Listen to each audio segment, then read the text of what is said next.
¿Todo el mundo me escucha? Sí, señor. Bueno, entonces antes de que se nos olvide, la próxima vez es la última reunión, ¿no es cierto? Sí, señor, la próxima vez es la última sesión. Ok, entonces para la próxima sesión veamos en el libro ese que tenemos el capítulo quinto, la teología feminista, desde la página 226, eso va como hasta la 284.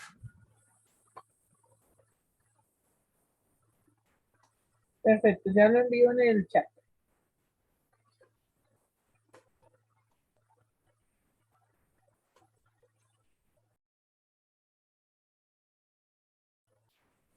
Los micrófonos son todos suyos, reverendo.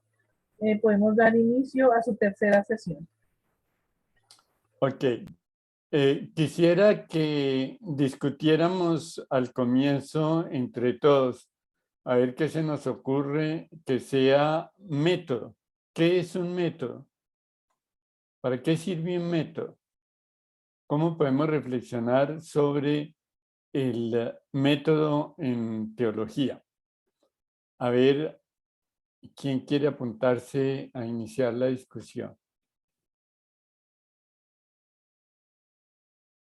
Silencio total.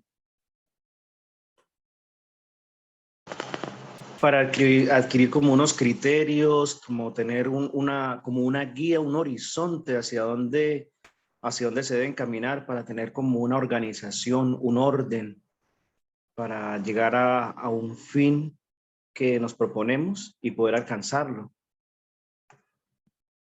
Ok, o sea que es a ver, Pilar Montoya, ¿qué dice?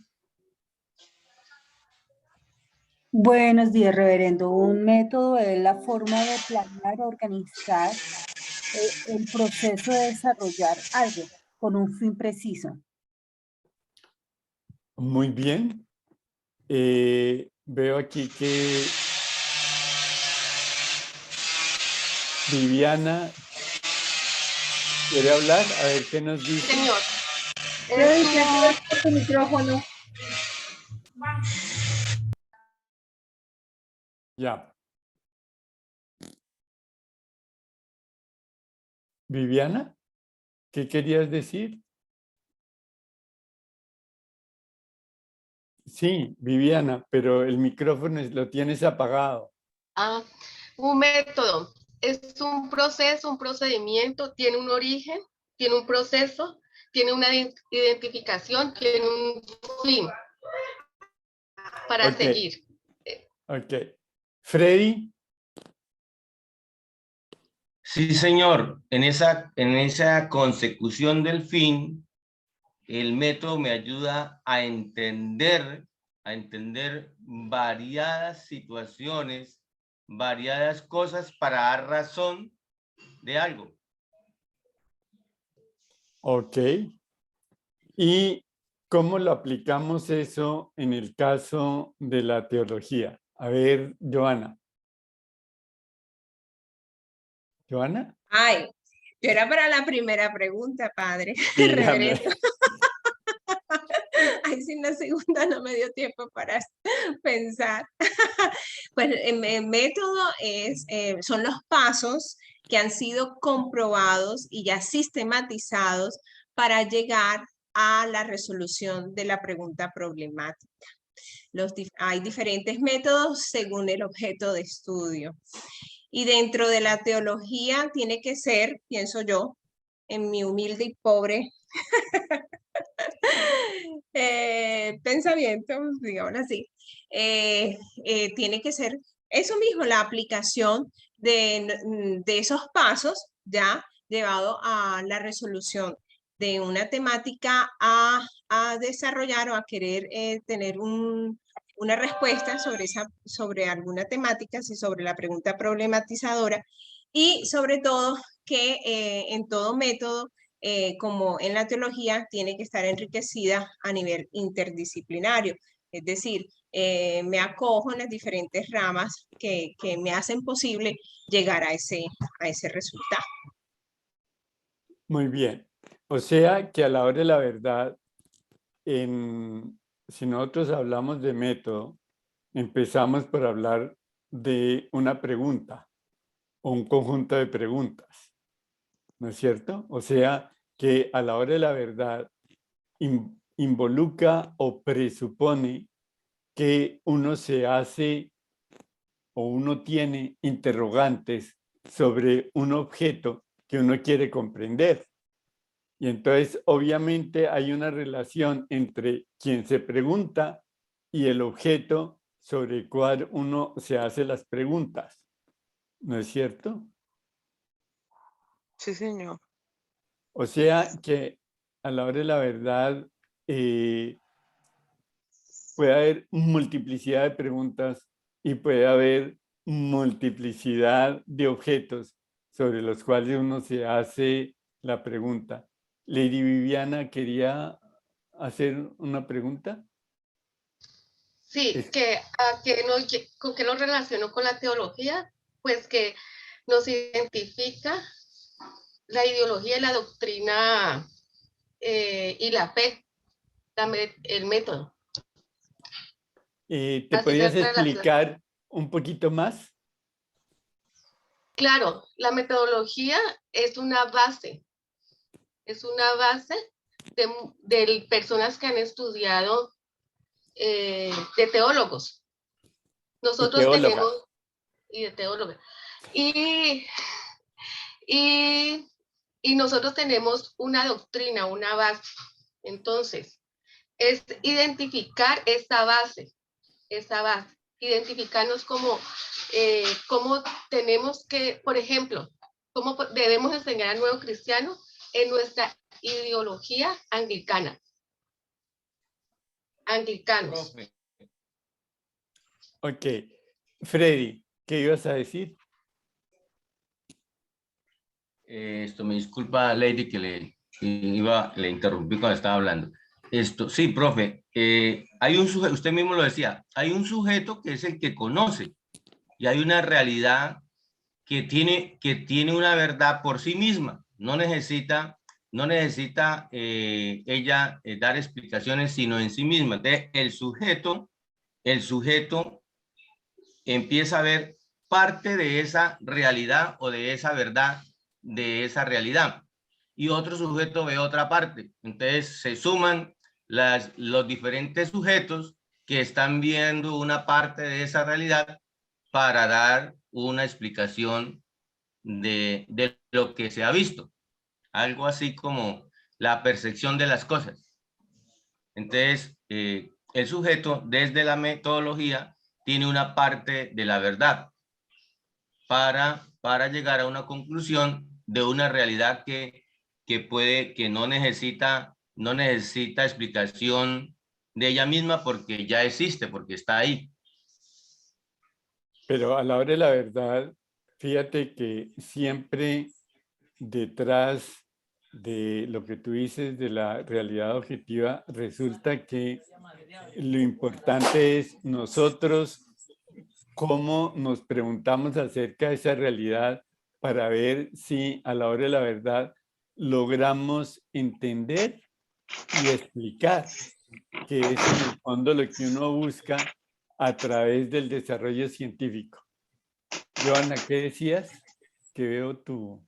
Sí, yo en cuanto a ese método aplicado en las ciencias exactas, como en la biología, que yo la desarrollo, cuando yo tengo voy a hacer un trabajo científico y deseo obtener una respuesta, siempre, por lo general, uso un método ya comprobado o que son los pasos más bien básicos para levantar la información en campo. Luego, sabiendo del objeto o de la respuesta que deseo tener, ya, o que deseo expresar, dándole respuesta a mi pregunta, desarrollo con sentido común, basado también en información secundaria, también en la lectura de otros métodos del mismo tema que han desarrollado otros investigadores. Entonces planteo unos pasos que voy a desarrollar para poder dar respuesta a aquello que me está inquietando o a lo que deseo llegar, pensando siempre que puede ser que llegue a dar respuesta o no llegue a dar respuesta, que también es muy válido, ¿no? No se puede condicionar, esperar llegar al resultado que quiero, sino que dejo que ese método exprese cuantitativa y cualitativamente de forma natural la respuesta a esa inquietud que estoy planteando. Ok, o sea que a la hora de la verdad, a través del método, le damos respuesta a unas preguntas que nos hacemos. Eso también implica que de alguna manera el método puede ser utilizado por muchas otras personas que se hacen el mismo tipo de pregunta. Lo que pasa es que a la hora de la verdad, y ahí empezamos a tener problemitas, es que hay muchas teologías que coexisten. Hay muchas maneras de responder a la misma pregunta, porque, y es el problema de cómo y por qué. Resulta que cuando se hace el mismo tipo de pregunta, y eso no es solo de la teología, sino de cualquiera de las ciencias, y por eso hay muchas escuelas científicas, hay muchas escuelas de pensamiento y hay muchas teorías que coexisten. En algunos casos, algunas teorías perviven durante mucho tiempo. En otros casos, llega de pronto alguien y cuestiona absolutamente todo y cambia y da un revuelco a los paradigmas prevalentes en la ciencia. Catherine, tú querías decirnos algo. Sí, señor. Pues con respecto a cómo veo yo la metodología en en la teología, pues digo yo que es la reflexión organizada sobre lo que es una pregunta en concreto que se realice, sea cual sea el cuestionamiento, pero basa el principio en preguntar correctamente, porque depende de la pregunta que se haga, mediante la reflexión, mediante el análisis, mediante esa búsqueda de las respuestas, se llegará a una respuesta en concreto. No es lo mismo preguntarse si Dios existe, a cuál es la naturaleza de Dios, ¿sí? O cuál es el origen de Dios, a cuál es su esencia. O sea que a la hora de la verdad, en el fondo, se vuelve fundamental cómo se hace uno la pregunta. ¿Cómo se hace uno la pregunta? ¿Y qué pregunta se hace uno? Porque eso nos puede mandar en una dirección o en otra dirección, lo cual nos lleva a que las preguntas pueden ser cargadas, porque a la hora de la verdad, en la manera como uno se pregunta, está uno implícitamente presuponiendo un cierto tipo de planteamiento y por lo tanto un cierto tipo de respuesta. Yo quisiera que Carlos Camacho compartiera unos pensamientos que me mandó por un correo. Carlos.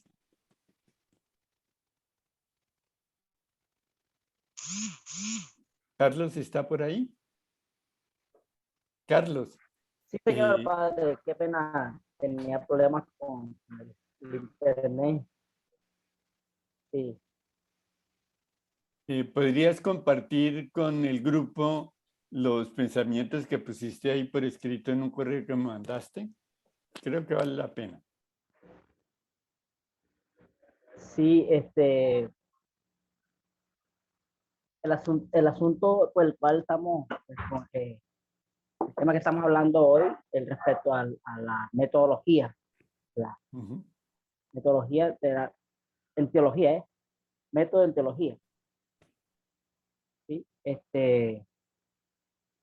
Ahí donde nosotros podemos analizar de que es un medio, un camino por el cual nosotros llevamos un fin, en este caso, es la teología. ¿Ya? Yo le estuve ahí enviando la tarea que usted pidió, sobre la comprensión de las formas de hacer teología, que nos surge siempre como de una inquietud, de una curiosidad que nos tenemos como estudiantes, ya sea de pronto como personas que vamos a transmitir estos conocimientos más adelante en nuestro trabajo pastoral, en nuestro servicio eclesial. Y pues más que todo es, se basa en una epistemología. Una epistemología, el sentido de que el hombre conoce y experimenta la realidad en la que vive actualmente. En ese sentido, quisiera subrayar algo bien importante que está explícito en todas las preguntas que ustedes se hacen y en los comentarios que han hecho.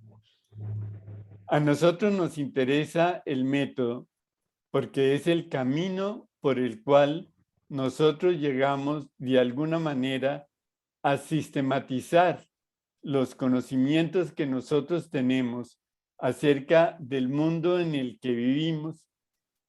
Es una manera como nosotros logramos integrar diversas esferas de nuestro saber para que en el momento y hora en que nos hagamos preguntas sobre el quehacer nuestro dentro de una comunidad de fe, nosotros sepamos cómo llegar a una respuesta que realmente responda a las inquietudes que se están viviendo. Y fíjense una cosa que es bien importante, y es que nosotros tenemos que ser capaces de relacionar nuestra reflexión con nuestra vida. La reflexión que nos hacemos desde la perspectiva de Dios, o sea, que es la reflexión teológica, para explicar de alguna manera el quehacer nuestro en nuestra vida de iglesia y en nuestra vida normal como seres humanos. Y fíjense que una de las cosas importantes es que todo quehacer teológico tiene que ver con una práctica cristiana, con una práctica eclesial, con una práctica personal. O sea, que a la hora de la verdad, la teología da sentido a cómo tenemos nosotros que vivir nuestra fe en el entorno en que nosotros estamos viviendo. Y fíjense que todos vivimos en entornos similares pero distintos. No es lo mismo vivir en Bogotá que vivir en Barranquilla. No es lo mismo vivir lo que uno tiene que vivir si uno es abogado, los problemas que uno tiene que enfrentar, así uno es profesor de secundaria o si uno es profesor de primaria o si uno es profesor universitario. Y así la vida de uno que está plasmada en la profesión que uno ejerce levanta diversas inquietudes, diversas problemáticas a las cuales uno de alguna manera tiene que dar respuesta y es uno el que tiene que darle respuesta. Y fíjense que todo lo que tratamos de hacer aquí en estas clases y en esta formación es acumular un bagaje que nos permita en el futuro ser capaces de explicar, pero para poder explicar tenemos que entender y podemos también de alguna manera llegar a unas conclusiones de qué es lo que tenemos que hacer, qué es como cristianos que debemos actuar. Y fíjense que aquí viene todo el enredo de las escuelas teológicas y las escuelas de pensamiento, y es aprender que uno no es infalible. Es aprender que muchísimas veces nosotros estamos llenos de preguntas y no tenemos todas las respuestas. Y es fijarnos cómo siempre tenemos que estar en una actitud de búsqueda, en una actitud de comprensión en una actitud de sabernos hacer las preguntas que nos pueden llevar a encontrar la respuesta que es. Y fíjense que es fundamental en cualquier metodología el arte de preguntarse, el arte de ver y definir cuál es el problema del problema. Porque simple y llanamente venimos a lo que siempre nos decimos o nos dicen muchas veces en las discusiones, es que usted se fue por las ramas, es que realmente eso no era el quid del problema, eso no era el meollo del asunto, es que usted se distrajo por los múltiples distractores que hay. Y creo por eso que la parte fundamental del método tiene que ver con el comienzo, el inicio, con cómo nos hacemos las preguntas relevantes. ¿Cómo podemos nosotros identificar que lo que nos estamos preguntando realmente tiene pies y cabeza? ¿Qué es lo que tenemos que enfrentar para que nosotros logremos darle respuesta a eso que se nos presenta como interrogante? Veo varias manos levantadas. Freddy, ¿qué decías? ¿O qué dices? Sí, profesor Mauricio, reverendo. Hay unas preguntas relevantes e incluso para hacer teología de esas preguntas en nuestra época. Por ejemplo, en días pasados, en semanas pasadas, hablábamos de la legalización del aborto. Entonces, eso es una pregunta que debemos pasar por el filtro de la teología ética, de cómo en el pasado, cómo se pensaba o qué se ha reformulado, qué ha pasado, como otras teologías, por ejemplo, por decir algo, los jóvenes de hoy día que en sus colegios no tienen espiritualidad. Entonces, ¿cómo reformular una teología de la espiritualidad para los muchachos de hoy día? Temas como los líderes religiosos que quieren estar dentro de la política. Entonces, ¿qué dice la teología? O sea, esas preguntas que son de la actualidad y que deben estar iluminadas por la fe. Entonces, yo creo que es lo que usted nos está tratando de decir, cómo actualizar todas esas realidades que surgen en el día a día, cómo cobijarlas con una teología correcta. Muy bien. Pilar, ¿qué querías decir?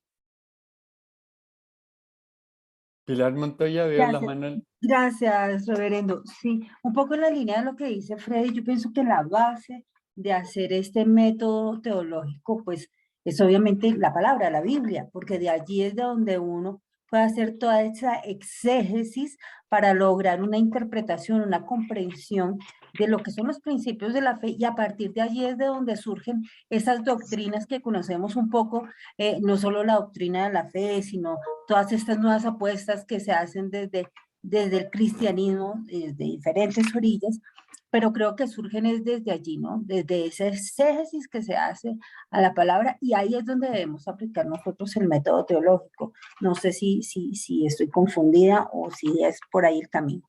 Ya volveré sobre eso. Lady Viviana, ¿qué querías decir? Sí, reverendo Mauricio. Quiero saber qué usted piensa de esto. Si la metodología es un conjunto de mitos de una cultura, sabiendo que un mito es la manera como se cuenta algo, como narramos algo que puede ser histórico, que enfrentamos los mitos. Sobre eso quisiera hacer un breve discurso y después volvemos sobre la prioridad bíblica de nuestra teología. Resulta que los mitos son explicaciones que nosotros los humanos nos damos acerca del mundo en el que vivimos y por qué el mundo es como es. Realmente en la antigüedad, la cultura mítica era la que explicaba por qué el mundo era como era.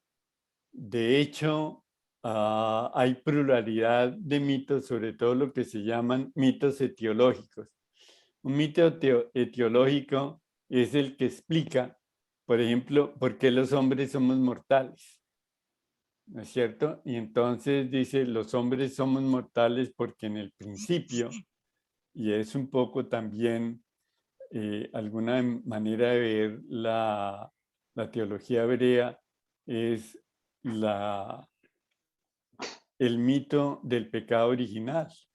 Y es decir, porque hubo un pecado original en los primeros humanos, la consecuencia de ahí fue la muerte.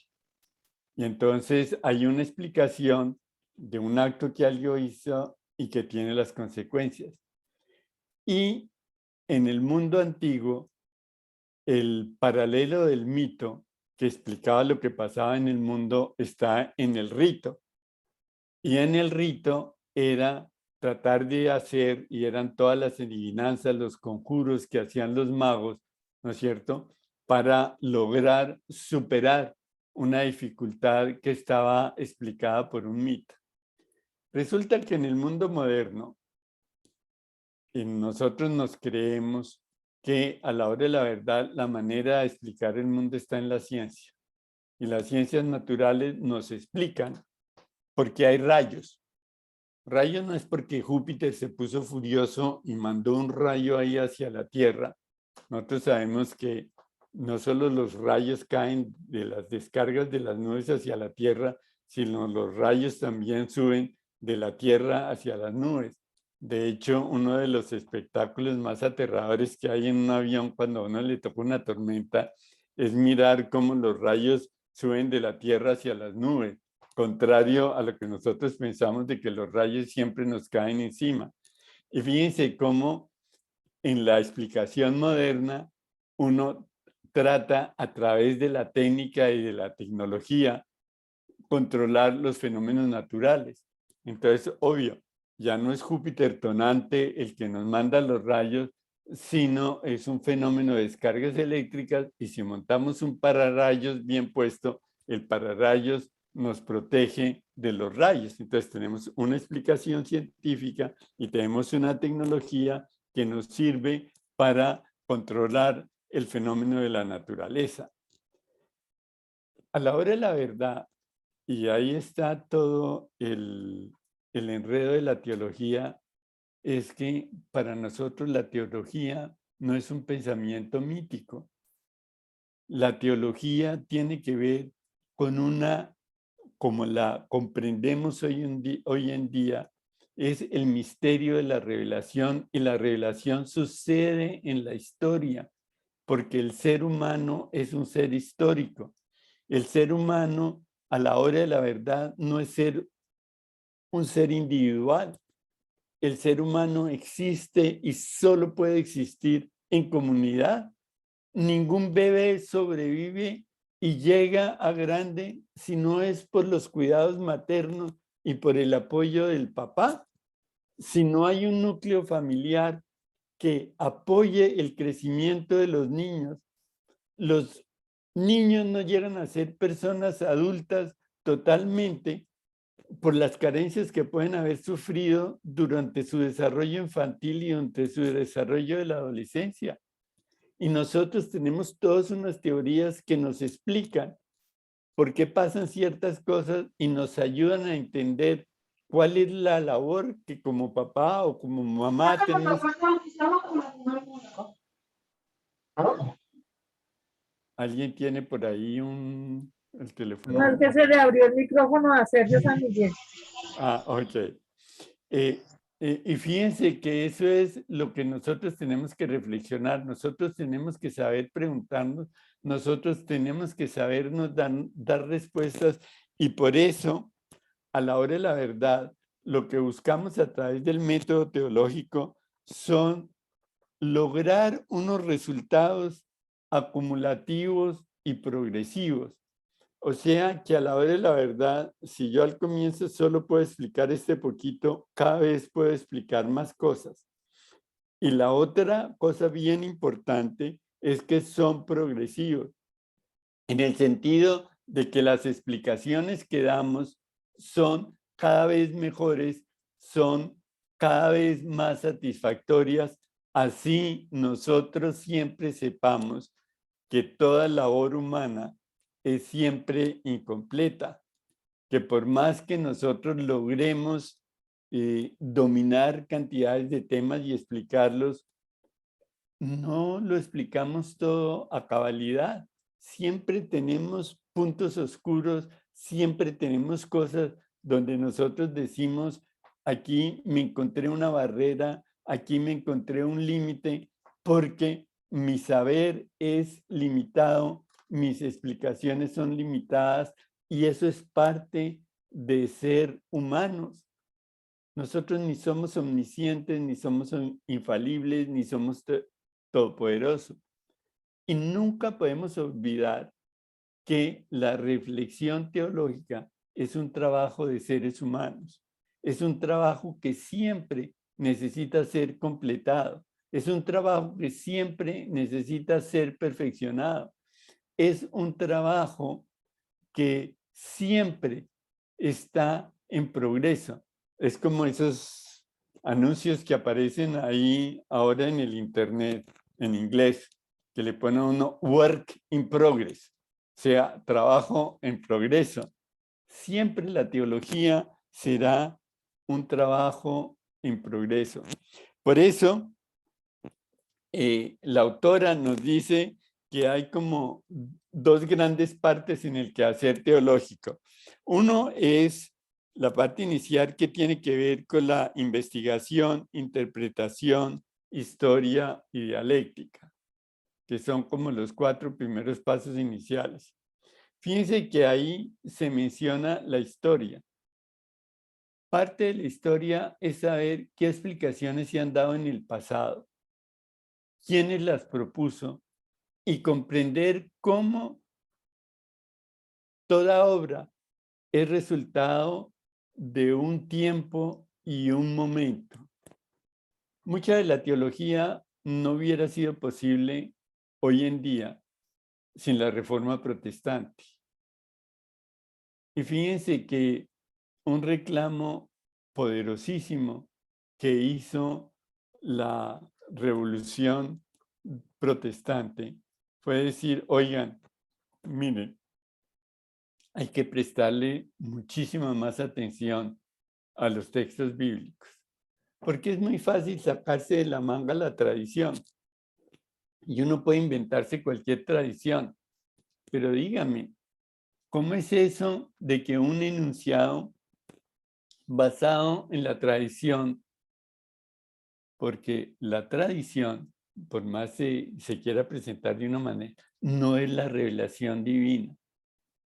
Y fíjense que parte de la prepotencia de los teólogos es presentarse, yo sí sé acerca de Dios, yo sí sé cuál es la revelación, yo sí sé cómo explicar las cosas y lo que yo explico está bien explicado y eso es lo que hay que creer.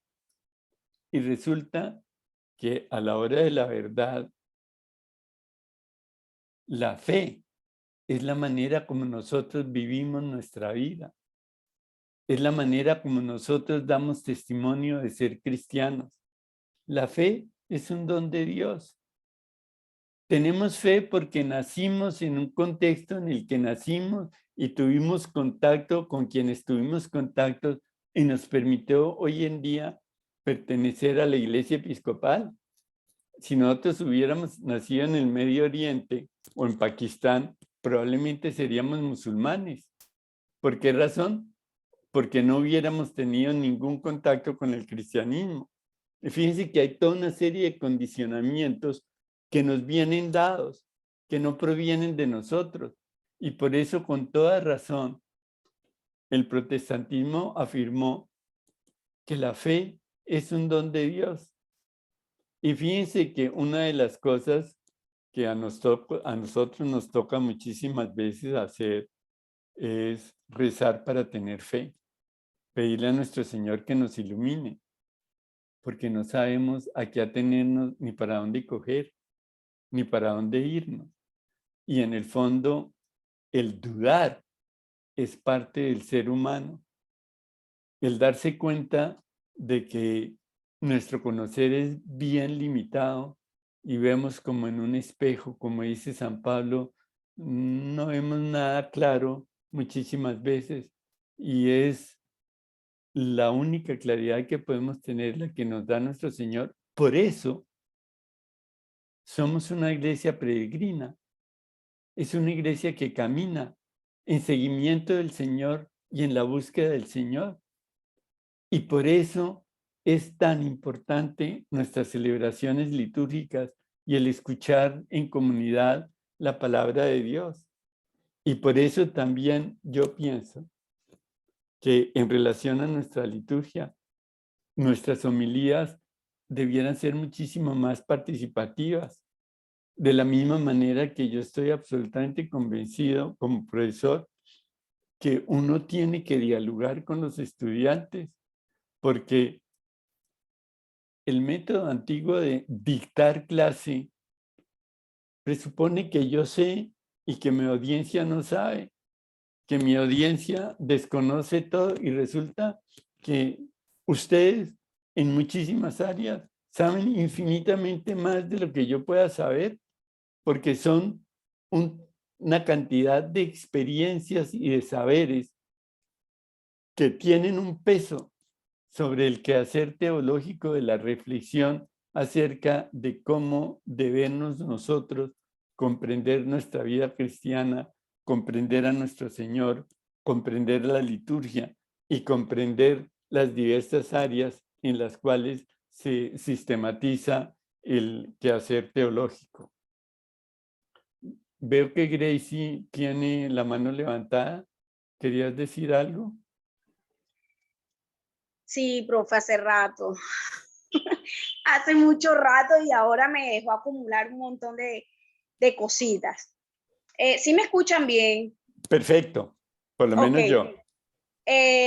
Bueno, teniendo en cuenta pues todo lo que hemos dicho, trataré de decirlo de la forma más sencilla en la que yo lo puedo entender. Un método es sencillamente la forma en cómo hacemos algo, cómo desarrollamos algo. ¿Y para qué nos sirven los métodos? Los métodos nos sirven para sacar conclusiones, para llegar a una verdad, para encontrarle sentido a eso que estamos estudiando.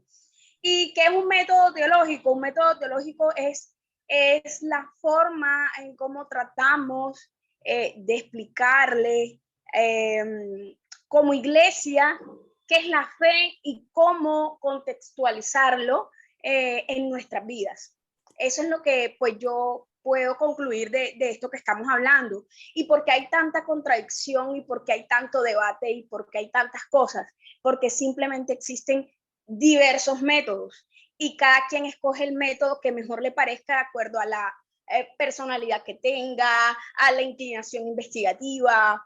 Entonces esto nos hace siempre llegar a debates que pueden ser interminables. En sí, la teología definitivamente es cómo explicamos el misterio de la fe, el misterio de la revelación. Y es un tema bastante polémico porque estamos hablando de algo intangible y algo que tenemos la certeza, que sentimos en el corazón, pero que para otras ciencias simplemente no hay evidencia. Y es lo que hace un poco más complicada nuestro estudio y la forma en que podamos querer demostrarle a otras personas que es ciencia. Eso, profe.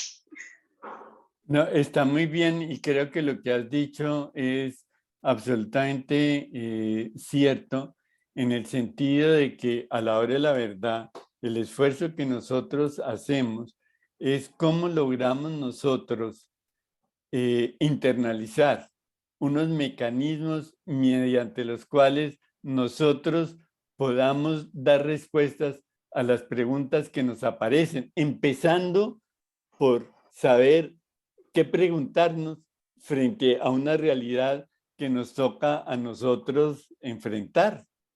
Y eso tiene que ver también a la pluralidad de métodos que nosotros tenemos. Y esto nos lleva también a algo que va ligado en relación al método teológico, son las diversas áreas o disciplinas en las cuales se organiza la teología. Fíjense que nosotros montamos una serie de diferentes cursos, ¿no es cierto? Y cada curso lo abordamos de una manera diferente. Por ejemplo, no sé si ustedes ya hayan visto o no hayan visto algo que se llama teología fundamental. ¿Quién me puede decir algo de qué es teología fundamental?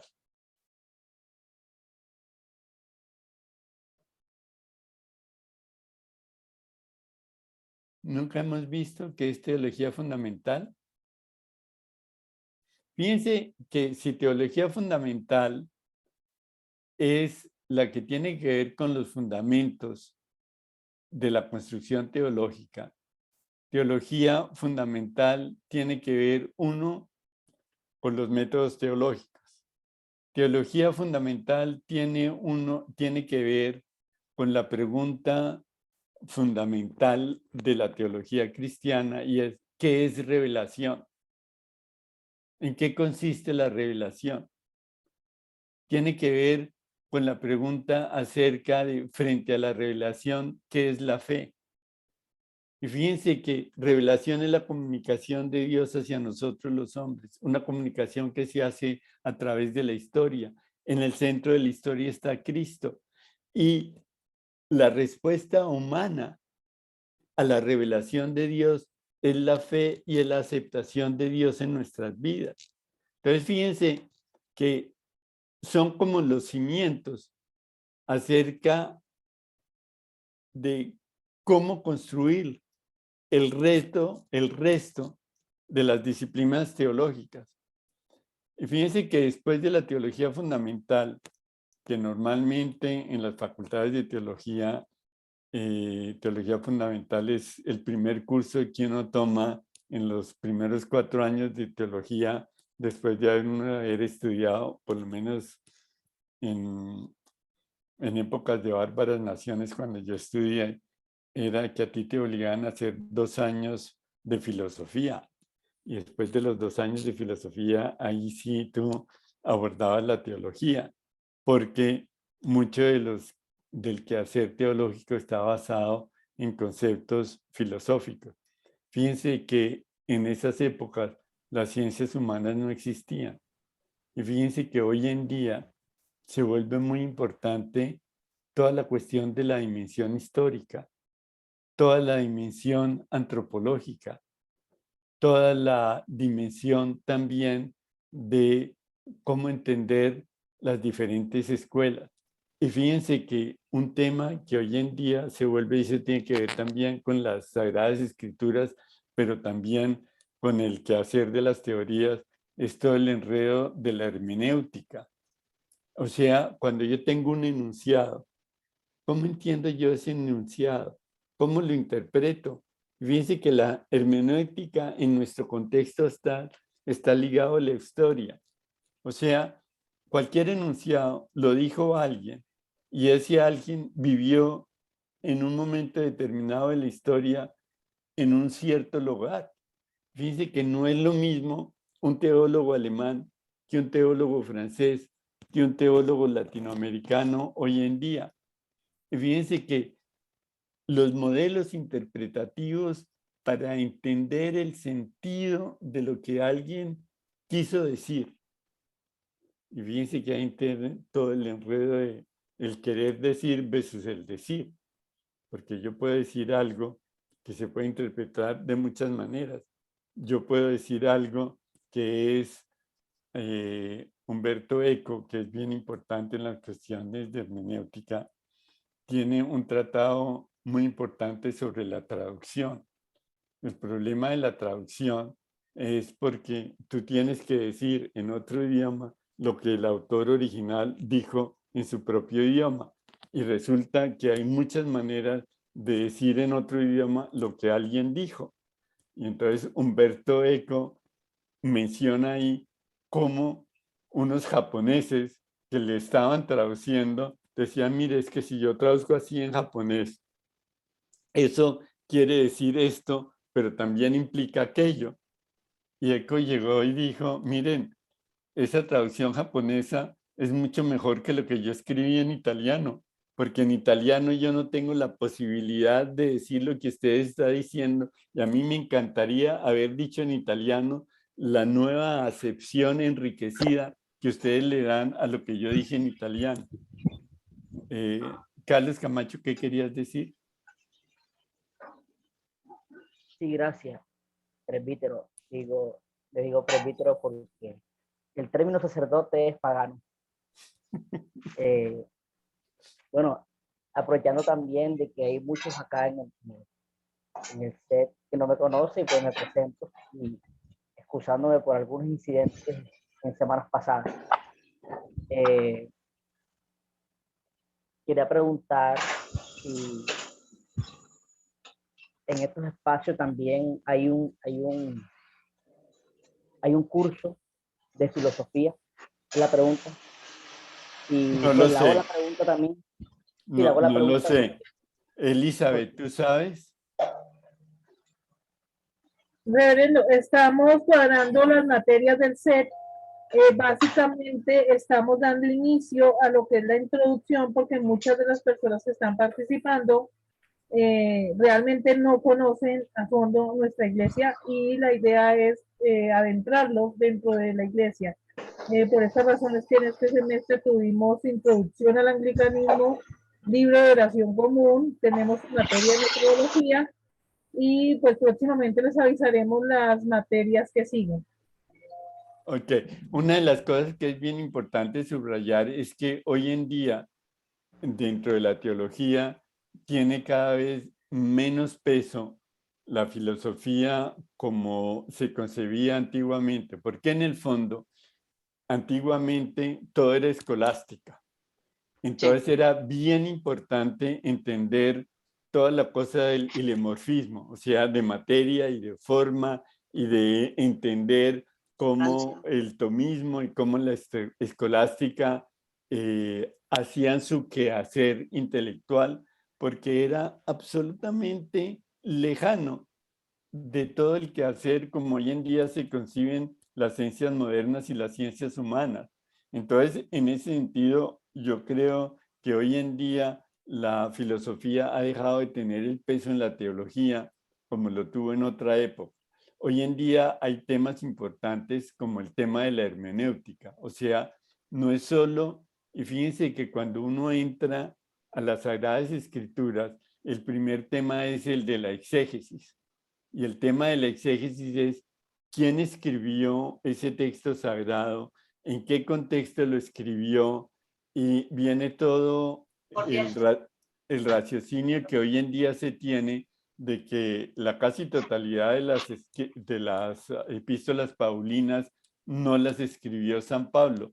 Lo mismo los escritos de San Juan, no necesariamente los escribió San Juan, una explicación que se dio en su época, pero eso no quiere decir que el texto no sea revelación, que el texto no sea la expresión de la fe que debemos tener. Entonces uno es entender el significado del texto en su contexto y otra cosa es tratar de entender, y es el problema de la hermenéutica, cómo interpreto yo ese texto en el aquí y el ahora de mi contexto. El mismo texto, por ejemplo, tiene una connotación muy distinta en el siglo I a como lo tiene hoy en día. Por ejemplo, hablando del capítulo 3 de la epístola de la primera carta de Pedro, donde él dice, le recomienda a las mujeres, hay una carta de San Pablo que también dice lo mismo, que las mujeres no hablen en público. Hoy en día eso es totalmente inaceptable. ¿no es cierto? Y lo que uno tiene que saber es que el texto bíblico nace en un contexto sociocultural, de la misma manera que gracias a Dios, hoy en día nosotros tampoco decimos que las mujeres, como aseguran los talibanes, tienen que llevar una pañoleta, no dejando verse el cabello y no pueden peinarse ni nada.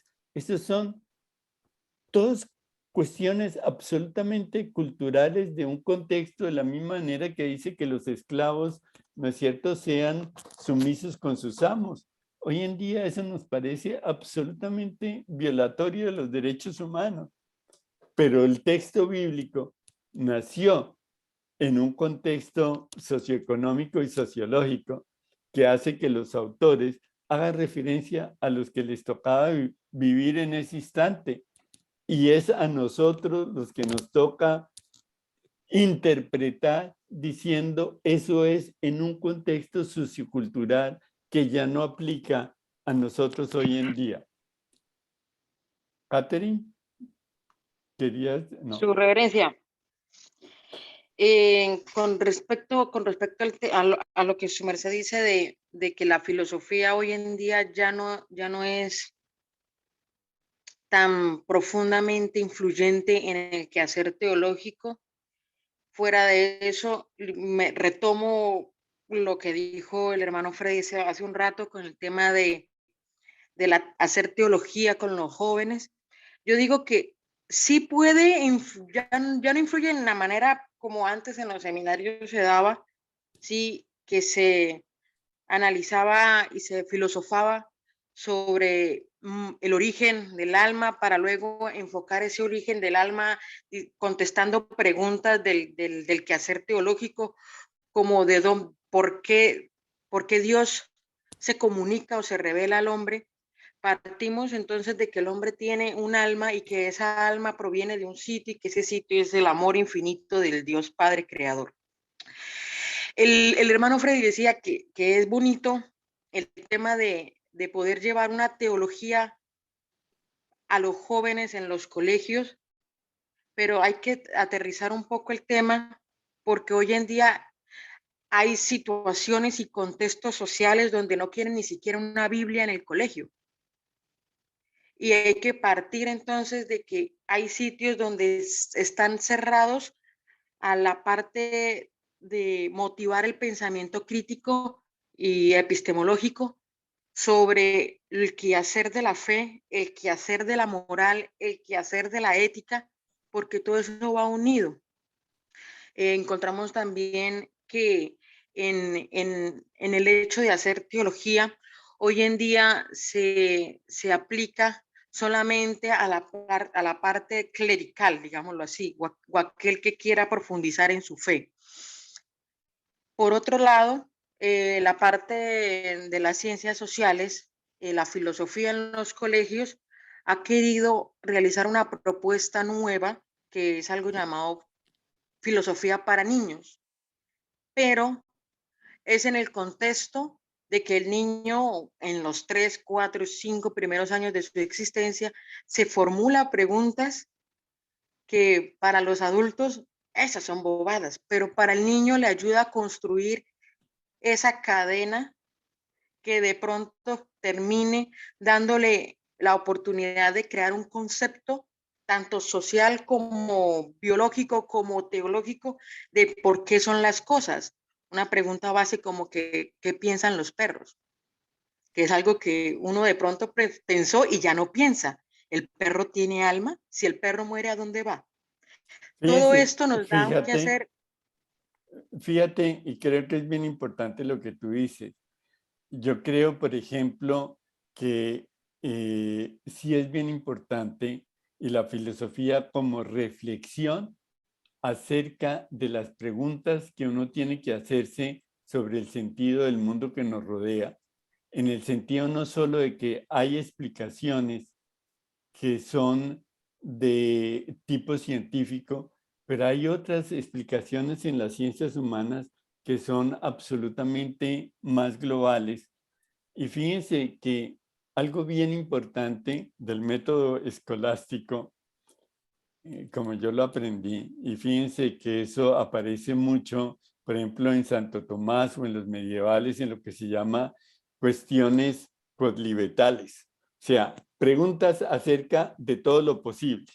Y el método que se seguía en la discusión de esos temas era que eran las famosas, lo que en latín llamaban cuestiones disputate, o sea, todas las cuestiones sobre las cuales hay enormes discusiones.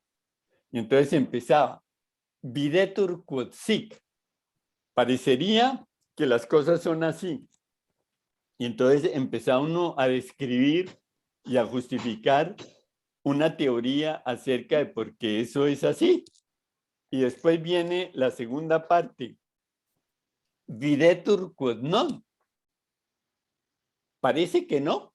Miren, usted ha dicho eso, pero por el contrario resulta que eso refuta lo que usted acaba de decir. Usted lo explicó así, pero resulta que también ahí está otra explicación. Usted dice que esto está ligado con aquello, pero se le olvidó decir que esto también está ligado con aquel otro.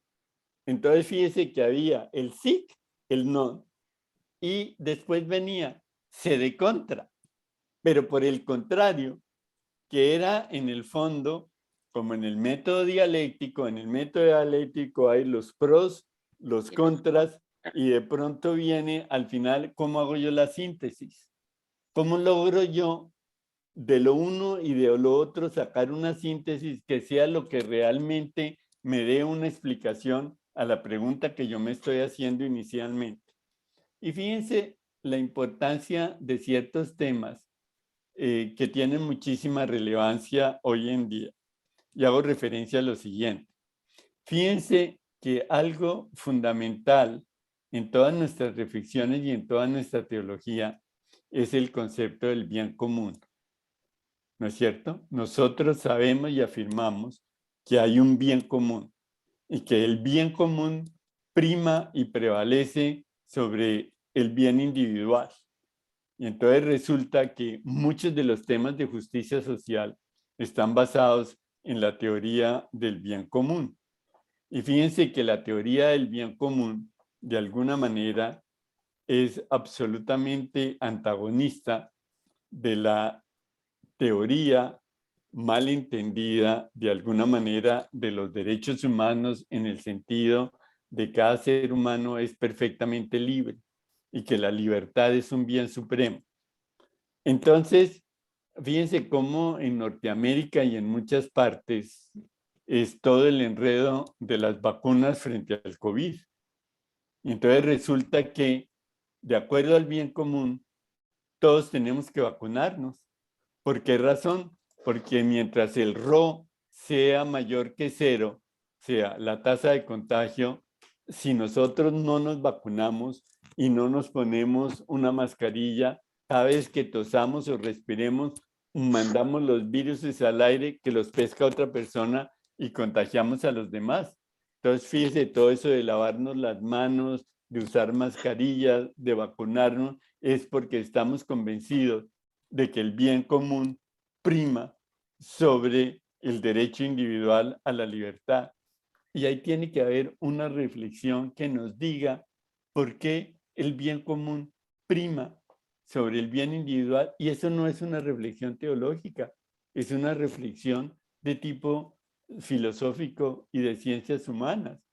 Y fíjense que a la hora de la verdad, sobre otro tema sobre el cual yo tengo mis teorías personales particulares, es el tema del alma.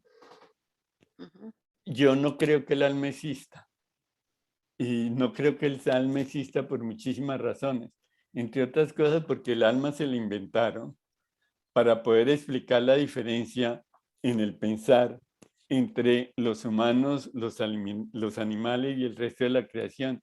Y hoy en día sabemos que el pensamiento está ligado a al volumen cerebral. Y entonces, obviamente, si no tienes un cerebro de determinado tamaño, con determinadas células cerebrales de determinadas características, tú no eres capaz de pensar. Y de hecho, si se te daña el cerebro, dejas de pensar.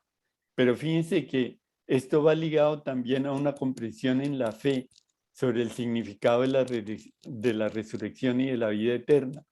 Y tiene que ir ligada a una reflexión sobre el tiempo humano y la eternidad de Dios.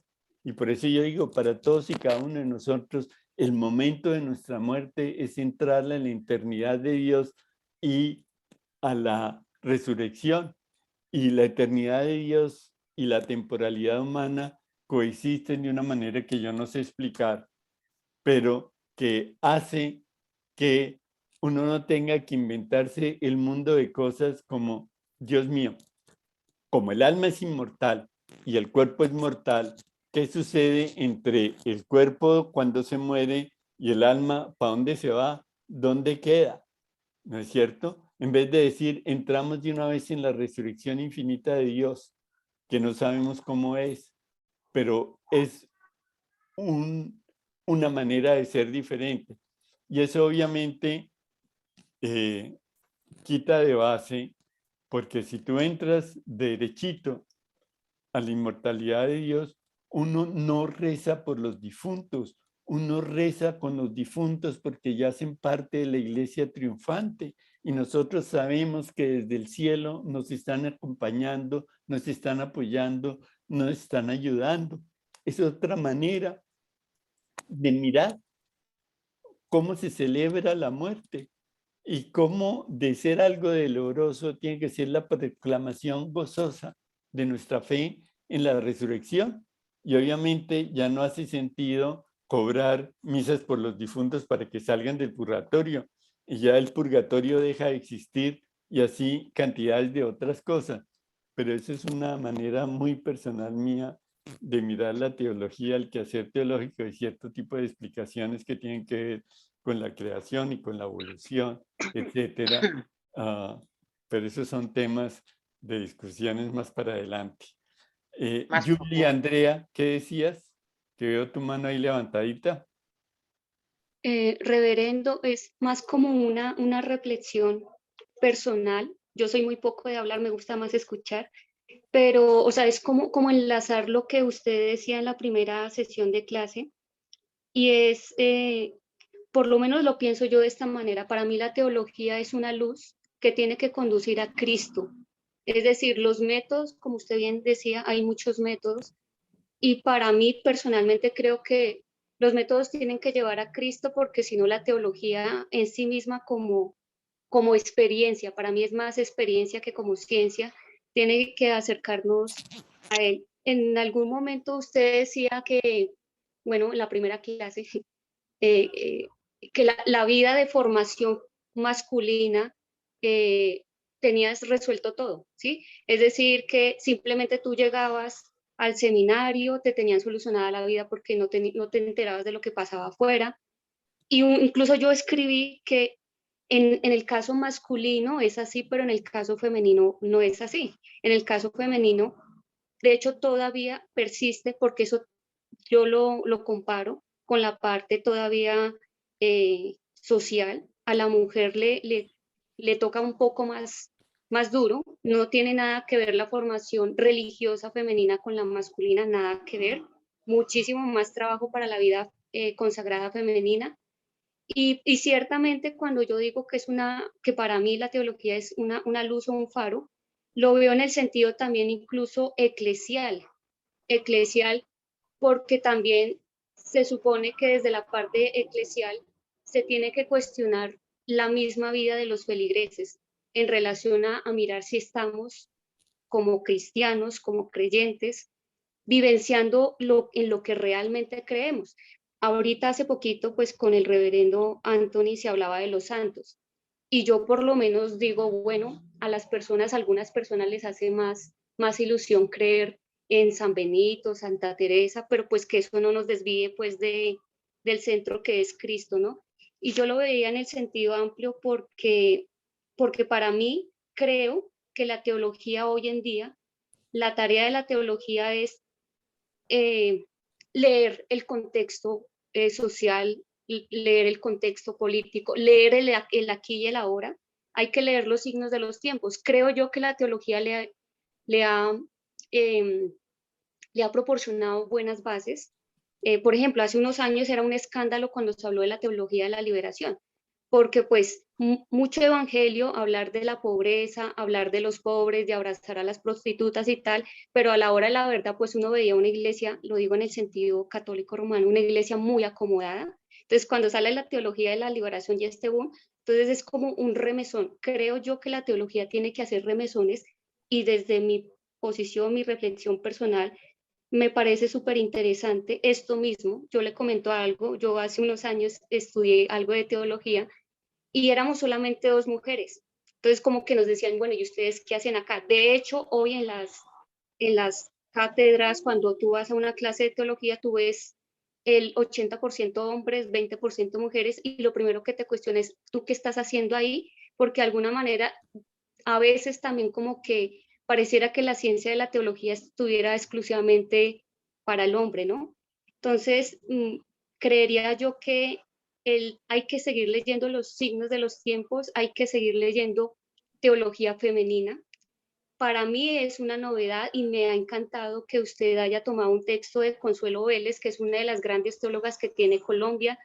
Para mí es un referente también Isabel Corpas, que están haciendo gran teología. En España está, por ejemplo, a Cristina Hinojes, que se la recomiendo para también que la lea. Y como usted bien decía, también la teología alemana, que en este momento está floreciendo inmensamente, pero para bien, ¿no? Jacqueline Straub es una teóloga que le recomiendo. Entonces, para mí ha sido grato esta experiencia en relación a que usted ha tomado en cuenta un texto de una teóloga, de una gran teóloga y que sea mujer.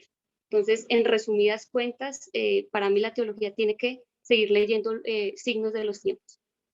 Y eso es todo. Muy, muy importante, Julia Andrea, lo que acabas de decir. Fundamental. Entre otras cosas, creo, y muy bien lo dije en una convención hace ya varios años, cuando yo estaba en Colombia, dije, el reto enorme de nuestra iglesia es la inclusión femenina. Nosotros tenemos que tener presbíteras. Nosotros tenemos que darle la preeminencia que se merece en nuestras congregaciones a la mujer y al liderazgo femenino. Mientras no lo hagamos, somos una iglesia pobre como iglesia. Nosotros más o menos hemos sido exitosos en integrar a la comunidad LGTB. Los detalles los desconozco, pero por lo menos, ¿no es cierto?, algo lo hemos logrado en esa dimensión, pero la inclusión femenina estamos lejísimos. Y a mí me alegra ver la cantidad de mujeres que están asistiendo a estos cursos, porque eso nos abre y eso nos permite abrir. Me parece muy importante lo que Julia Andrea acaba de decir, y uno de los problemas tenaces que uno a nivel personal tiene es nosotros los hombres solo tenemos una profesión a la hora de la verdad y solo tenemos un quehacer. Nosotros trabajamos, volvemos a la casa como pachás y que nuestra señora, los hijos son de ella, no son nuestros. Ella es la que tiene que cocinar, limpiar, arreglar, etcétera. Y nosotros tranquilitos ahí aplastarnos a ver televisión. ¿Y cuándo se dijo que nosotros podemos y sabemos cocinar? ¿Cuándo se dijo que nosotros podemos coser? ¿Cuándo se dijo que nosotros podemos hacer todas las cosas que sí podemos hacer? Dios mío, ¿no es cierto? Y a la hora de la verdad, los quehaceres domésticos no son exclusividad de la mujer. Es parte del compartir la vida, por Dios. Y en eso tenemos que menos bla, bla, bla, ¿no es cierto? Y menos mal que mi mujer no me está oyendo, ¿no es cierto? Porque dice Mauricio, usted predica como buen cura, pero no se aplica, ¿no es cierto? Y creo que ese es el reto de todos los días. Señor, enséñame realmente a ser menos machista, a ser más abierto, ¿no es cierto? Porque a la hora de la verdad lo que cuenta no es el bla, bla, bla, sino lo que hacemos.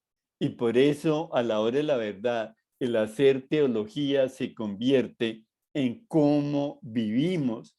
cómo vivimos nuestra fe, qué es lo que nosotros hacemos, no los enunciados teóricos que podríamos tener, porque eso es tirado. Lo difícil es vivir de acuerdo a las exigencias de la fe, vivir de acuerdo a las exigencias de la teología, y eso es lo que todos nosotros debiéramos esforzarnos por lograr. Lady Viviana, veo tu manita ahí, ¿qué dices?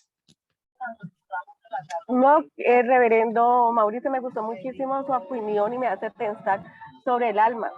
Pues yo pienso que el alma es el soplo de vida. Dios nos hizo de barro, de polvo, nos hizo y el soplo de vida. Pero hizo seres hermosos, inteligentes. También hizo los ángeles como yo lo veo. Yo nunca he visto un ángel, pero como uno se lo pueda imaginar, con alas o sin alas, pero los hizo como que nos parecemos un poco. Yo creo que sí, somos seres inteligentes.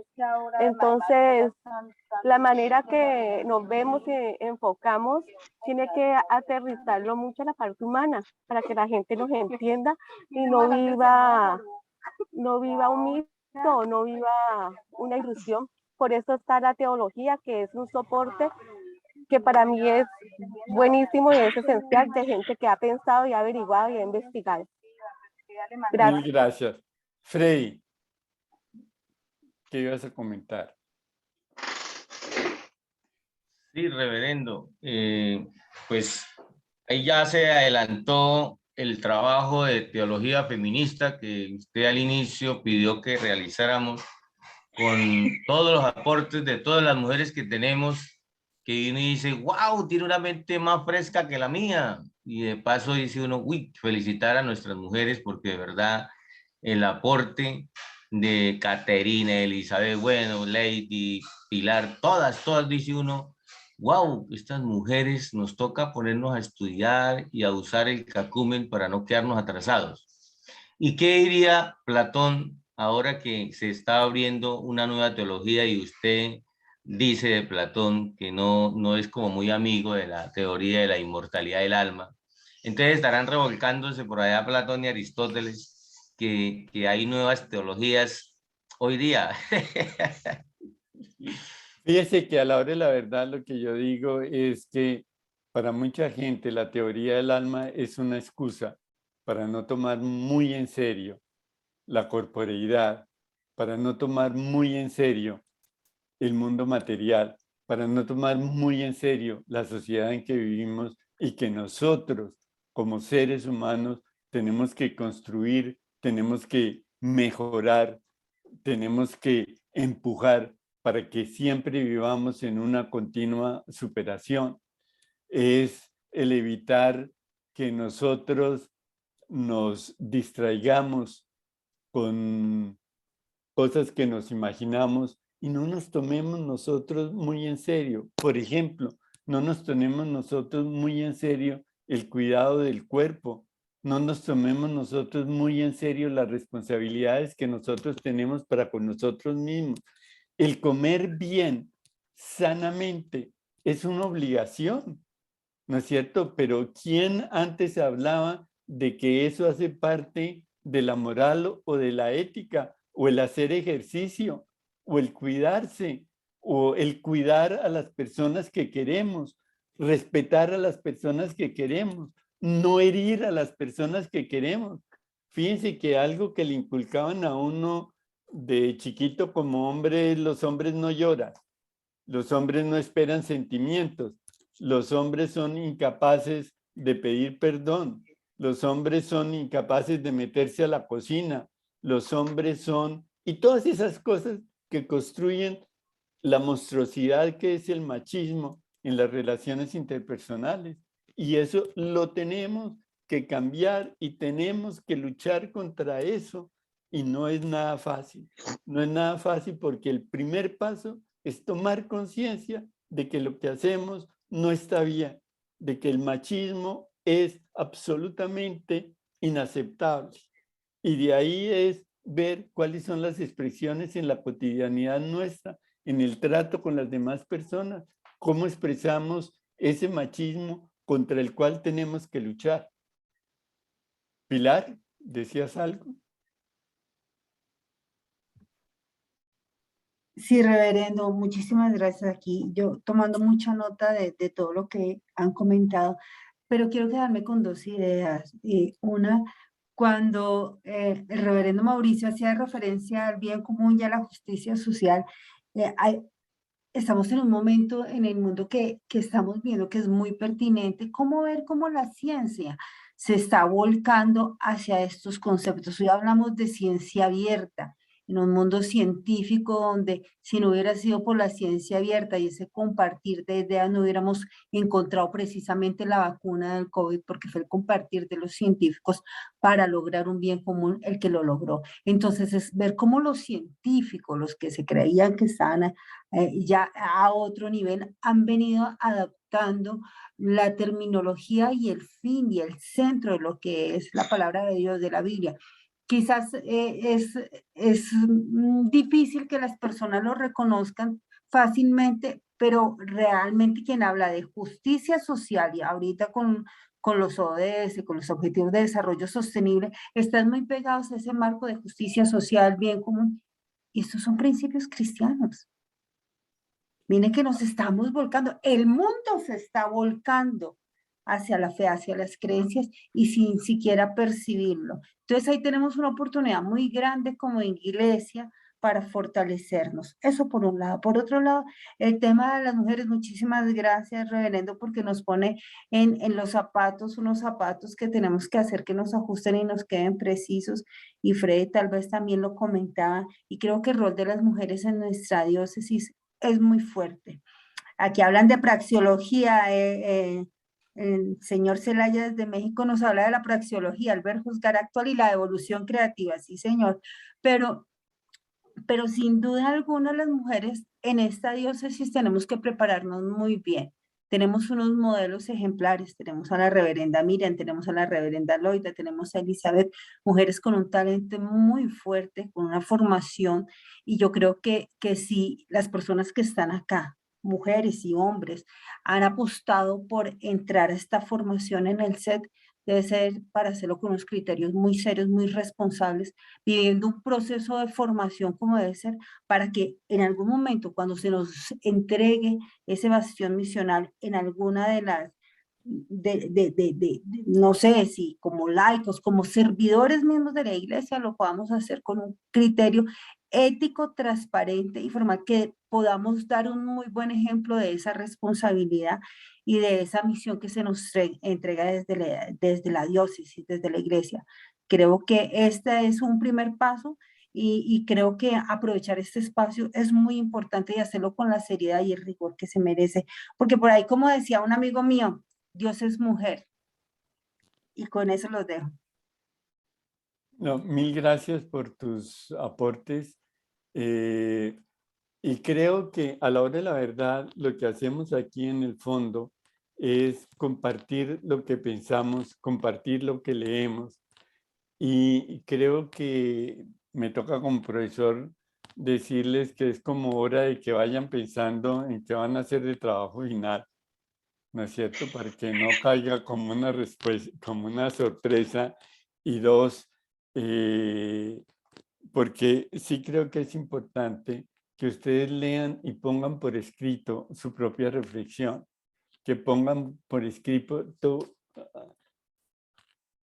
esto que hemos discutido, cómo y de qué manera les sirve, que al final del día diga, para mí el método teológico es esto, para mí el preguntarse involucra lo siguiente, para mí el leer es lo siguiente, y ahí ustedes pueden leer adicionales, leer más textos, porque si ustedes buscan por internet método teológico, les caerán así de artículos que ustedes pueden leer, y con lo que hemos discutido, ustedes pueden analizarlo en el trabajo final. No sé qué otras preguntas tengan ustedes. Y si esto es así, podemos dar por terminada la reunión de hoy y nos vemos la semana entrante. Elizabeth, no sé si tengas algún comentario adicional. No, señor, frente a la materia no tengo comentarios adicionales, solamente agradecerle su tiempo y el compartir su conocimiento con nosotros. Realmente para mí estas clases con usted son maravillosas y día a día nos enseñan muchísimo más. Entonces no me quedan sino palabras de agradecimiento en nombre de todos los asistentes.